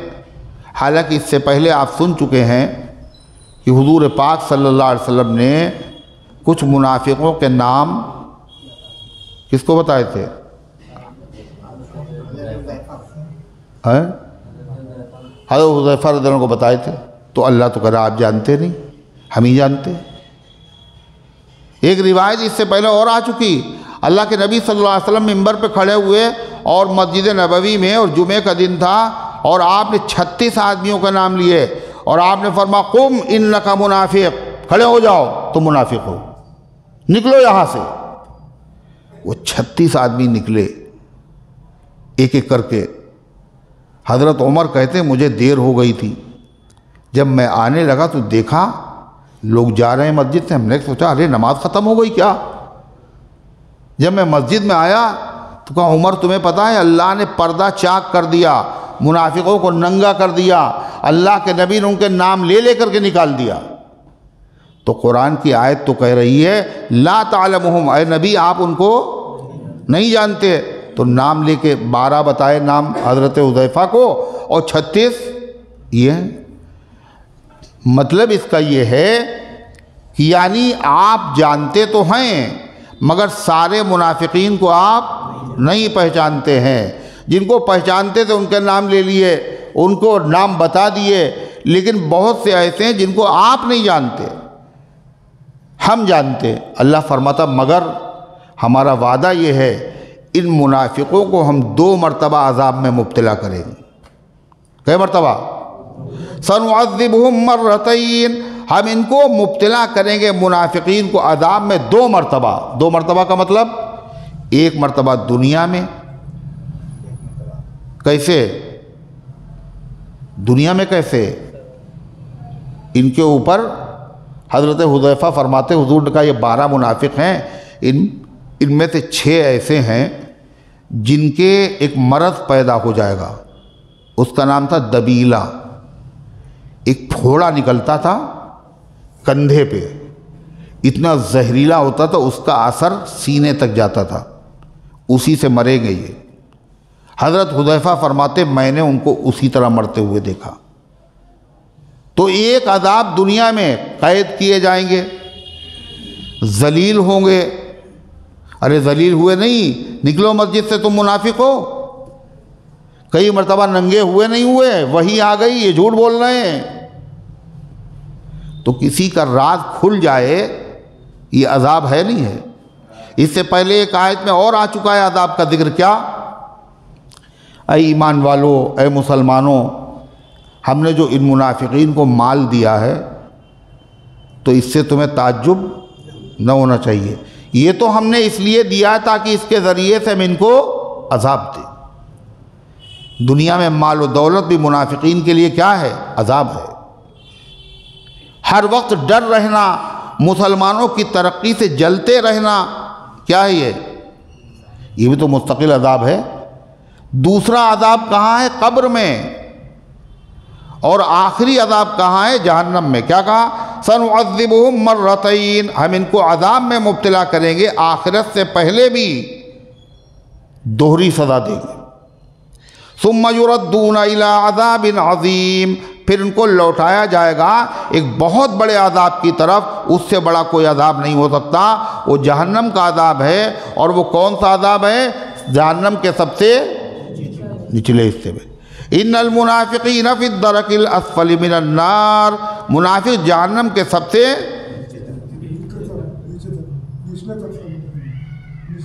سوچ تو لیجئے کیا کہہ رہے ہیں آپ؟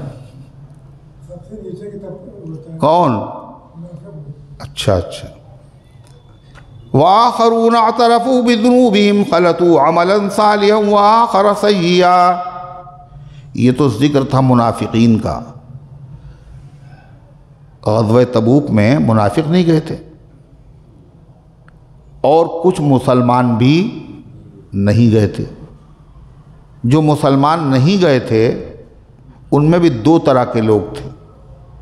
وہ کیوں نہیں گئے تھے؟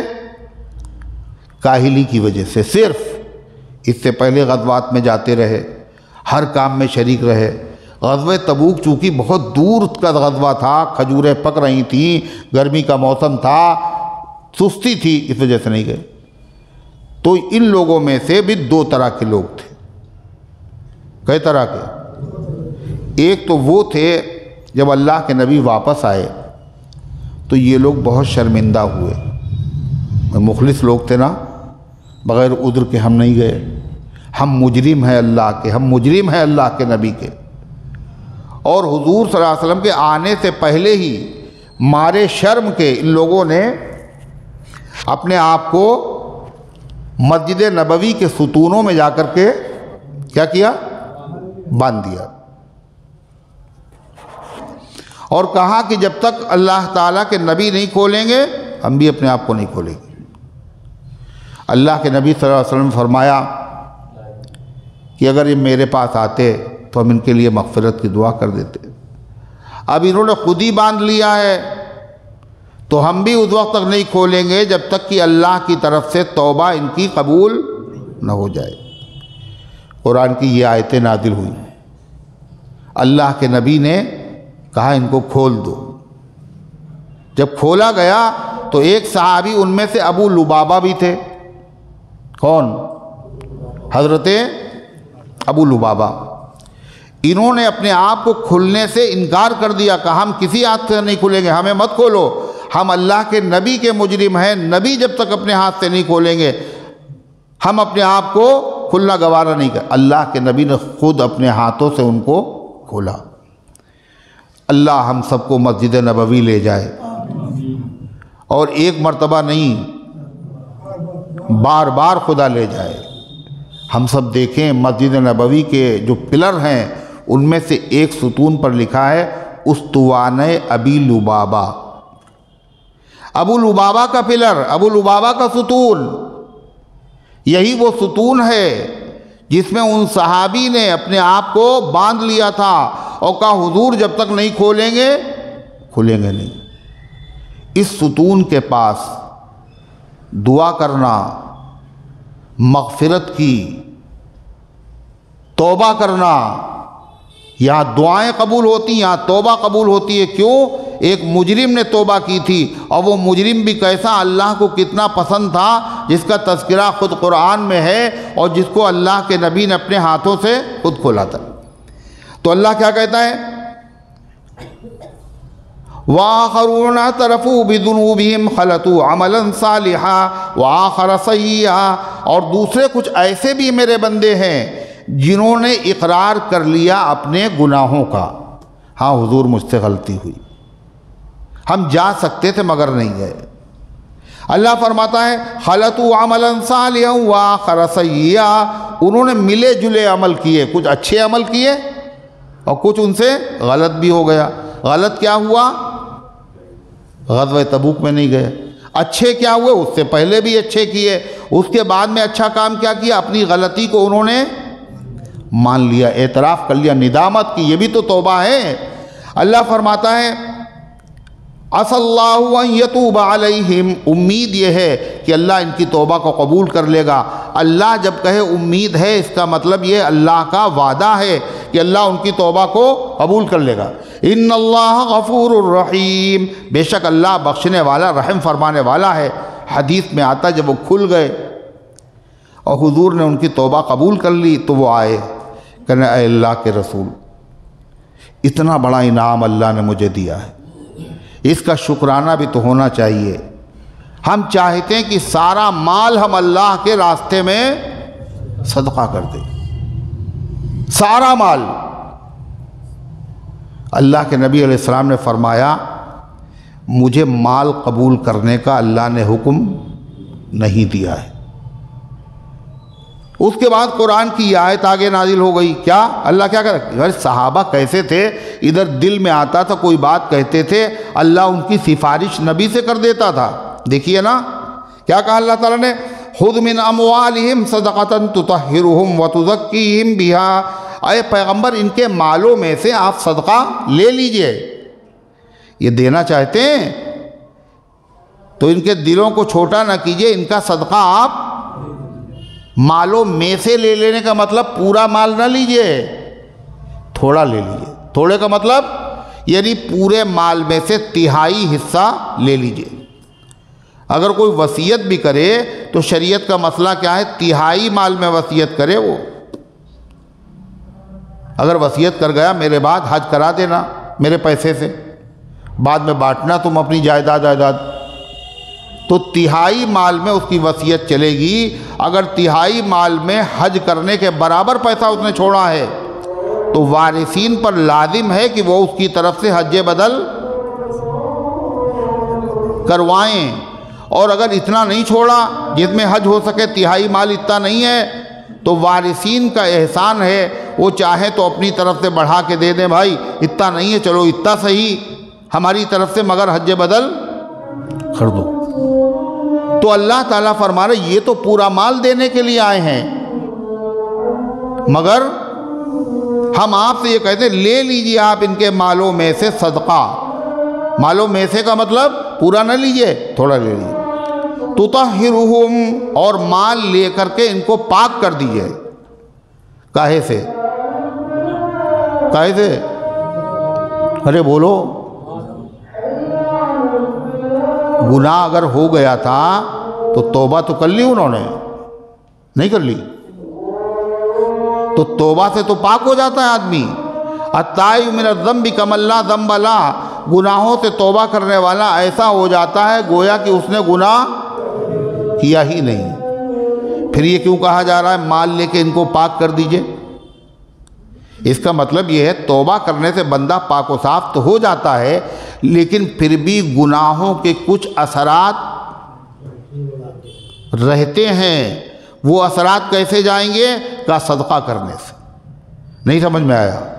کسی جگہ کے اوپر کوئی گندگی لگ گئی، آپ نے 3 مرتبہ اچھی طریقے سے اس کو دھو دیا، تینوں مرتبہ کپڑا نچوڑ دیا، وہ کپڑا پاک ہے، آپ نماز پڑھ سکتے ہیں اس پر۔ لیکن آپ دیکھ رہے ہیں کہ اس کے اوپر ہلکا سا نشان کلر نظر آ رہا ہے ابھی بھی۔ کپڑے کے پاک ہونے میں کوئی شبہ نہیں، مگر اس کے اوپر ہلکا سا نشان دکھ رہا ہے، تو یہ نشان بھی مٹ جائے۔ یہ نشان کاہے سے مٹے گا؟ وہ تو توبہ ہو گئی۔ توبہ کے بعد اگر چاہے تو یہ نشان مٹ جائے، بھئی صابن سے بھی دھو دیا، لیکن پھر بھی بعض چیزوں کا نشان مٹتا نہیں، کیمیکلز لگانے پڑتے ہیں تب کہیں مٹتا ہے۔ تو گناہ کرنے کے بعد توبہ کر لی، توبہ کرنے کے بعد بھی اگر کچھ اثرات باقی رہے، ان کا ازالہ وہ کون سا کیمیکل ہے جس کے ذریعے سے اس کا ازالہ ہوگا، وہ دور ہو جائے گا، بالکل چمکنے لگے گا، پہلے کی طرح ہو جائے، وہ کیا چیز ہے؟ صدقہ۔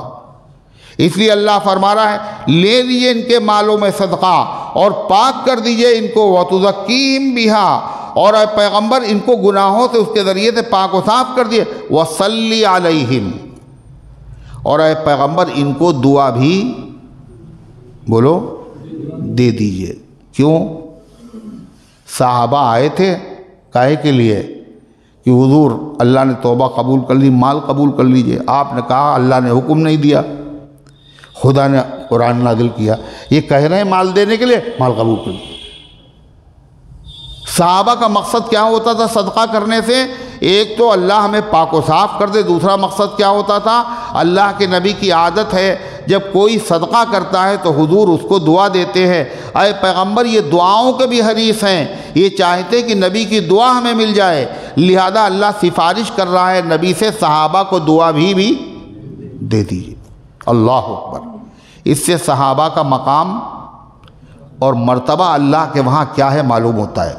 خدا نبی سے سفارش کر رہا ہے، وَصَلِّ عَلَيْهِمْ، آپ ان کو دعا دے دیجئے۔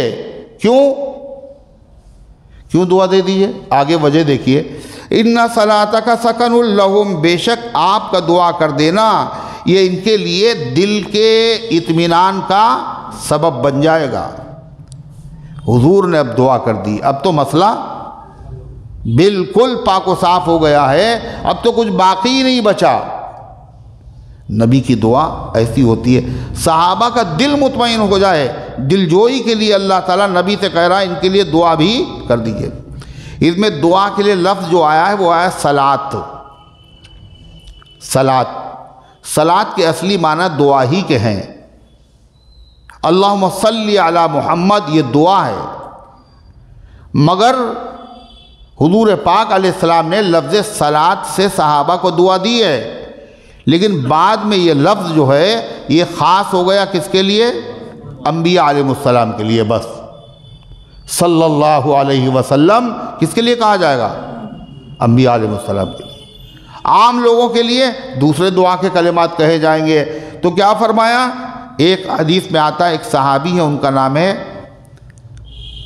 ابی اوفا، ابی اوفا، ان کے بیٹے کا نام ہے عبداللہ۔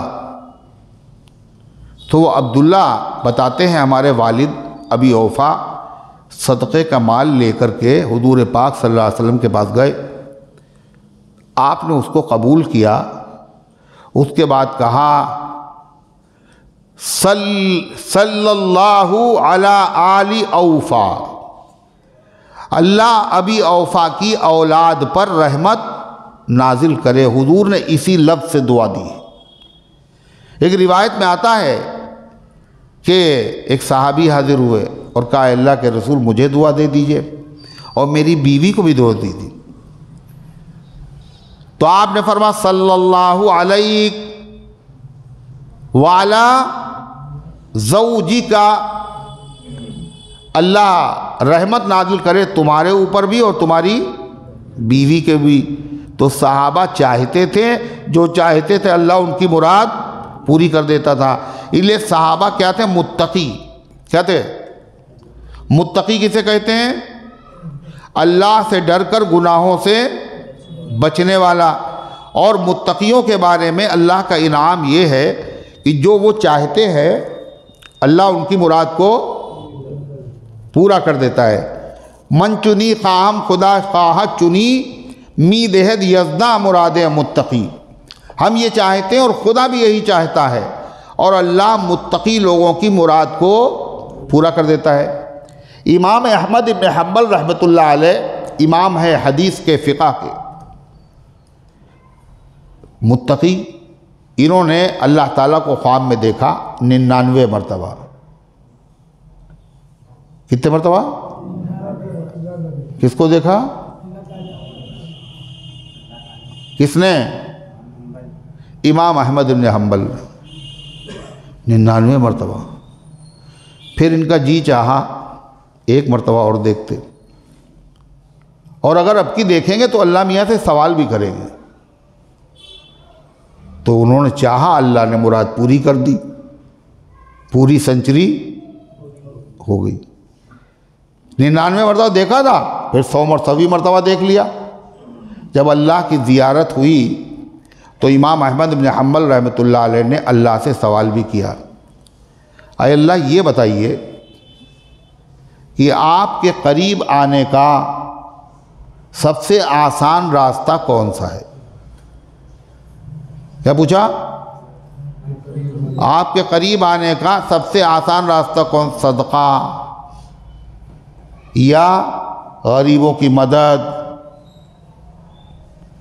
یا نفلیں پڑھنا؟ بہت سے اللہ تعالیٰ کے راستے میں عمل کرنے کی چیزیں جن سے بندہ اللہ کے قریب ہو جاتا ہے۔ تو سب سے زیادہ قریب، سب سے آسان راستہ کون سا ہے؟ تو اللہ تعالیٰ نے جواب میں فرمایا بتلاوت القرآن،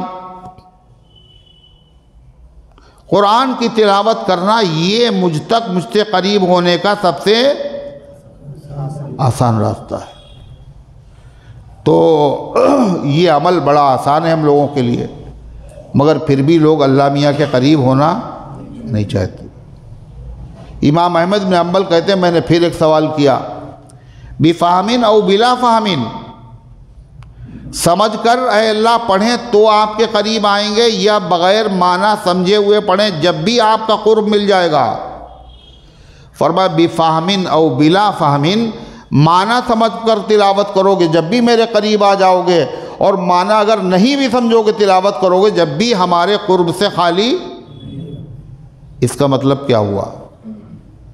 اللہ کے قریب آنے کا مطلب اللہ راضی ہو جائے، اللہ خوش ہو جائے۔ تو اللہ جس چیز سے سب سے پہلے راضی ہوتا ہے وہ کیا چیز ہے؟ کیا چیز ہے؟ قرآن کی تلاوت۔ اور سمجھ میں بھی آتی ہے بات۔ کسی آدمی نے اگر کتاب لکھی ہو یا کسی شاعر نے کچھ شعر کہے ہوں اور وہ شاعر اور وہ رائٹر دیکھے کہ میری کتاب پڑھی جا رہی ہے، میرے شعر پڑھے جا رہے ہیں، لوگ غور سے سن رہے ہیں، تو اس کو بہت ناراضگی ہوگی نا، بہت تکلیف ہوگی، ہے اس کو بہت خوشی ہوگی۔ تو اللہ کا کلام جب بندہ پڑھتا ہے تو اللہ کو بہت خوشی ہوتی ہے۔ حضرت حاجی امداد اللہ مہاجر مکی رحمۃ اللہ علیہ فرماتے ہیں کہ میں دلی سے گزرا چاندنی چوک سے، دیکھا ایک دکان پہ بھیڑ لگی ہوئی ہے۔ یہ بھیڑ میچ دیکھنے والوں کی نہیں تھی کہ میں قریب گیا، میں نے دیکھا ایک آدمی ایک کتاب پڑھ رہا ہے، سارے لوگ غور سے سن رہے ہیں، تو مجھے پتا چلا وہ کتاب میری ہی لکھی ہوئی ہے۔ فرماتے مجھے اس سے بہت خوشی ہوئی۔ تو اللہ کا بندہ جب اللہ کا کلام پڑھتا ہے تو اللہ کو بہت خوشی ہوتی ہے، اس لیے بندہ اللہ تعالیٰ کے بہت قریب ہو جاتا ہے قرآن کی تلاوت سے۔ لوگ کہتے ہیں کوئی عمل بتا دیجئے جس سے ہمارا کاروبار بڑھ جائے اور جس سے رشتے آنے لگیں، ڈپریشن ختم ہو جائے، مسئلے حل ہو جائیں۔ تمام مسائل کا حل ایک چیز میں ہے، تمام مسائل کا حل ایک چیز میں ہے، اور وہ چیز کیا ہے کہ اللہ راضی، اللہ خوش ہو جائے۔ اور اللہ کے خوش کرنے کی چابی آپ کے پاس ہے۔ سلام و محمد الرسول اللہ صلی اللہ علیہ وسلم پر آپ نے ایسی چابی دی ہے جس کے ذریعے سے نعمت خانے کا ہر تالا کھل جائے گا، ہر نعمت ملے گی۔ وہ کیا ہے؟ قرآن کی تلاوت۔ اور عجیب بات، اس سے اندازہ ہوتا ہے کہ اللہ تعالیٰ کو یہ عمل کتنا پسند، اللہ کتنا خوش ہوتا ہے۔ اللہ تعالیٰ نے اپنے حبیب صلی اللہ علیہ وسلم سے کہا میرے بندوں کو بتا دیجئے، ہو سکتا وہ 1000 رکعت پڑھیں اور اپنی کمر ٹیڑھی کر لیں اور پھر بھی ان کو وہ چیز نہ ملے۔ اللہ اپنے بندوں پر بڑا شفیق ہے، بڑا مہربان ہے، مشقت نہ ہو اور مراد ان کی پوری ہو جائے۔ تو اللہ تعالیٰ نے کیا کہلوایا نبی کے ذریعے سے اپنی امت سے، نبی کی امت سے؟ فرمایا دیکھو من شغلہ القرآن عن ذکری و مسئلتی آتیتہ افضل ما اعطی السائلون، جس آدمی کو قرآن کی تلاوت مشغول کر لے، مشغول کرنے کا مطلب، مشروع کرنے کا مطلب قرآن اپنی تلاوت میں اس کو لگا لے، دوسری طرف توجہ کرنے کا اس کو موقع نہ ملے، یہاں تک کہ وہ دعا کرنے کا بھی موقع نہ ملے۔ وہ سوچے ایک پارہ لاؤ پڑھ لیں پورا، دعا کریں گے تھوڑا ٹائم لگ جائے گا اس میں اور اتنا رہ جائے گا، لاؤ تھوڑا اور پڑھ لیں، دعا کرنے کا بھی اس کو موقع نہ ملے، اتنا قرآن پڑھتا رہے۔ تو اللہ کا وعدہ ہے، یہ حدیث قدسی ہے، اور اللہ کا ہر وعدہ 100% برحق ہے۔ اللہ نے کیا کہا؟ جو دعائیں کرنے والوں کو دعا کرنے کے بعد ہم دیں گے، قرآن پڑھنے والے کو بغیر مانگے ہوئے اس سے افضل چیز دیں گے۔ اور اللہ کو پتہ ہے ہمارے بندوں کو ضرورت کس چیز کی ہے، اور اللہ کے خزانے میں بھی کسی چیز کی کمی نہیں ہے۔ تو اگر اللہ سے لینا چاہتے ہو تو کاہے میں مشغول ہو جاؤ؟ قرآن کی تلاوت میں، روزانہ قرآن کی تلاوت ہو، اور لینا نہ لینا کچھ نہیں لینا ہے ہمیں، ایسا کوئی ہو ہی نہیں سکتا جس کو کچھ لینا نہ ہو، ہے کوئی؟ بولو، ایسا کوئی نہیں، سب فقیر، سب محتاج۔ اللہ فرماتا ہے انتم الفقراء واللہ الغنی، تم سب محتاج ہو، اللہ اکیلے غنی ہے، وہ کسی کا محتاج نہیں۔ فرشتے بھی محتاج، انبیاء اولیاء محتاج۔ غالب نے کیا کہا تھا؟ کون ہے جو نہیں ہے حاجت مند، کس کی حاجت روا کرے کوئی، کون ایسا آدمی جو ضرورت مند ہو، ہر آدمی کو کوئی نہ کوئی ضرورت ہے۔ تو اللہ تعالیٰ فرماتا وہ کیسے ضرورت پوری کرے گا کہ وہ قرآن کی تلاوت کے اندر مشغول ہو جائے گا اور اللہ تبارک و تعالیٰ اس کی ضروریات کو پورا فرمایا۔ اللہ تعالیٰ نے اِنَّ صَلَاتَكَ سَكَنٌ لَهُمْ، بے شک اے پیغمبر آپ کا ان کے لیے دعا کر دینا یہ کیا ہے، ان کے دل کے اطمینان کا ذریعہ ہے۔ وَاللَّهُ سَمِيعٌ عَلِيمٌ، اور اللہ سننے والا اور جاننے والا ہے۔ أَلَمْ يَعْلَمُوا أَنَّ اللَّهَ هُوَ يَقْبَلُ التَّوْبَةَ، کیا ان کو معلوم نہیں کہ توبہ قبول کرنے والا اللہ ہے، وہ اپنے بندوں کی توبہ قبول کرتا ہے۔ وَيَأْخُذُ الصَّدَقَاتِ، اور وہی صدقات کو قبول کرتا ہے۔ وَأَنَّ اللَّهَ هُوَ التَّوَّابُ الرَّحِيمُ، اور اللہ تعالیٰ توبہ کو قبول کرنے والا، رحم فرمانے والا ہے۔ کسی کو پتہ بھی نہیں چلے کیا ہوا تھا، اکیلا ہے، توبہ کر لی۔ اللہ رحیم ہے، 70 مرتبہ اگر توبہ ٹوٹ گئی تو پھر بھی اگر توبہ کرتا سچے دل سے تو پھر قبول کر لیتا ہے۔ اللہ فرماتا ان سے کہہ دو توبہ تو تمہاری قبول ہو گئی، مگر یہ آخری چیز نہیں ہے، آئندہ کی زندگی میں تم کیا کرتے ہو، اگر اللہ اس کے رسول کے فرمان کے مطابق کام کیا تو تمہاری توبہ باقی رہے گی، اس کے خلاف کیا تو توبہ قبول پھر کہاں رہے گی۔ فرمایا قُلِ اعْمَلُوا، ان سے کہہ دو عمل کرو اب تم، فَسَيَرَى اللَّهُ عَمَلَكُمْ وَرَسُولُهُ وَالْمُؤْمِنُونَ، اللہ تمہارے عمل دیکھے گا، اللہ کا رسول دیکھے گا، ایمان والے دیکھیں گے، اگر اخلاص ہوگا تو قبول ہوگا، اگر کوتاہیاں ہوں گی تو قبول نہیں ہوگی۔ وَسَتُرَدُّونَ إِلَىٰ عَالِمِ الْغَيْبِ وَالشَّهَادَةِ، اور ان قریب تم لوٹائے جاؤ گے اس اللہ کی طرف جو چھپی اور کھلی ہوئی چیزوں کا جاننے والا ہے۔ فَيُنَبِّئُكُم بِمَا كُنتُمْ تَعْمَلُونَ، تو اللہ تمہیں بتا دے گا جو تم دنیا میں عمل کرتے تھے۔ جو صحابہ نہیں گئے تھے غزوہ تبوک میں اور مخلص تھے وہ شرمندہ ہوئے، انہوں نے کیا کیا تھا، باندھ دیا۔ وہ 10 صحابہ تھے، 10 میں سے 7 نے اپنے آپ کو مسجد نبوی کے پلر میں، ستون میں باندھ لیا تھا، جب تک اللہ توبہ قبول نہیں کرے گا ہم اپنے آپ کو نہیں کھولیں گے۔ مگر 3 آدمی ایسے تھے جنہوں نے کوئی معذرت بہانہ نہیں کیا اور حضور سے یہ کہا اے اللہ کے رسول کوئی عذر مجبوری نہیں تھی، صرف کاہلی کی وجہ سے ہم غزوے میں شریک نہیں ہوئے۔ اپنے آپ کو ستون میں باندھا بھی نہیں۔ آپ نے فرمایا تمہارا معاملہ اللہ کے حکم کے آنے تک مؤخر ہے، جب تک اللہ کا حکم نہیں آئے گا جب تک تمہارا معاملہ معلق رہے گا۔ حضور پاک علیہ السلام نے ان صحابہ کے بارے میں کہہ دیا کوئی آدمی ان سے بات نہیں کرے گا، چچا، ماں، باپ، بھتیجے، دوست، احباب، صحابہ کی اللہ تعالیٰ کی نبی کی اطاعت دیکھیے، ایک آدمی بات نہیں کر رہا۔ عجب حال تھا ان کا، یہاں تک کہ ان کے خالداد بھائی قسم دے رہے ہیں کہ میں اللہ کے رسول سے محبت کرتا ہوں، واللہ عالم، اللہ بہتر جانے، مگر بات نہیں کی۔ بیویاں کہا چلو بیویوں سے بھی الگ ہو جاؤ۔ حضور کیا چاہتے ہیں آپ، بیویوں خالی میکے بھیج دیں یا آپ یہ کہہ رہے ہیں طلاق بھی دے دیں؟ اگر آپ کہیں طلاق دے دو تو ہم طلاق بھی دے دیں گے۔ یہ صحابہ کہا نہیں طلاق دینے کی ضرورت نہیں، الگ رہے۔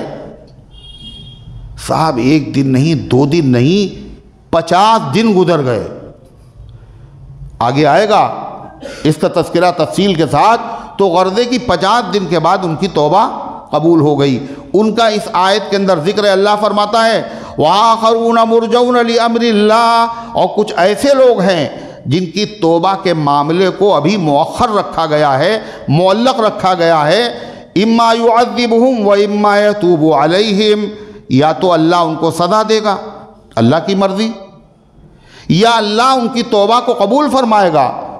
واللہ علیم حکیم، اللہ علم والا، حکمت والا ہے، اگر سزا دے تو سزا میں حکمت ہے، اور اگر توبہ قبول کر لے تو قبول کرنے میں حکمت ہے۔ اللہ ان گزارشات کو قبول فرمائے، عمل کرنے کی توفیق عطا فرمائے۔ شرابی آدمی کو کھانا دینا چاہیے یا نہیں؟ شراب پینا اس کا جرم الگ ہے، لیکن اگر بھوکا ہے اس کو اگر آپ کھانا کھلائیں گے تو کوئی حرج کی بات نہیں ہے۔ نماز میں ٹوپی گر جائے تو کیا کریں؟ نماز میں ٹوپی اگر گر جائے تو آدمی ایک ہاتھ سے ٹوپی کو اٹھا کے سر پہ رکھ لے، اس سے نماز میں فساد نہیں پیدا ہوگا۔